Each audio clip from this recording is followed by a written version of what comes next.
ശബരിമല സ്വർണ്ണക്കവർച്ചാ കേസിൽ തന്ത്രി കണ്ഠരര് രാജീവരുടെ ജാമ്യഹർജി ഇന്ന് കൊല്ലം വിജിലൻസ് കോടതി പരിഗണിക്കും. കട്ടിളപ്പാളി കേസിലും ദ്വാരപാലക ശില്പ കേസിലും തനിക്ക് പങ്കില്ലെന്ന് കാട്ടി തന്ത്രി ജാമ്യഹർജി സമർപ്പിച്ചിട്ടുണ്ട്. അതേസമയം ഉണ്ണികൃഷ്ണൻ പോറ്റിയുടെ ജാമ്യഹർജി 4-ാം തീയതിയാണ് കോടതി പരിഗണിക്കുക. കട്ടിളപ്പാളി കേസിൽ തന്ത്രി സമർപ്പിച്ച ജാമ്യഹർജിയാണ് കോടതി ഇന്ന് പരിഗണിക്കുക.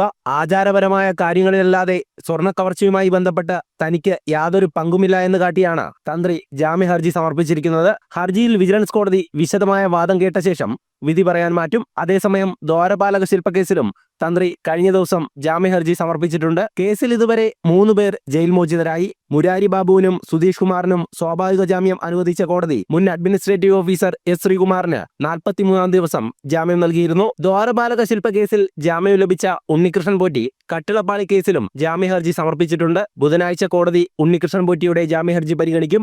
SIT ഇതുവരെ ഇടക്കാല കുറ്റപത്രം പോലും സമർപ്പിക്കാത്ത സാഹചര്യത്തിൽ പോറ്റിക്കും ജാമ്യം അനുവദിച്ചു കിട്ടാനാണ് സാധ്യത. ഇതോടെ കേസിലെ മുഖ്യപ്രതിയും ജയിൽ മോചിതനാകും. മറ്റു പ്രതികളും സ്വാഭാവിക ജാമ്യത്തിനായി ഉടൻ വിജിലൻസ് കോടതിയെ സമീപിക്കുന്നുണ്ട്. SITയുടെ മെല്ലെപ്പോക്കിൽ വലിയ വിമർശനമാണ് ഉയരുന്നത്. ജനം, കൊല്ലം.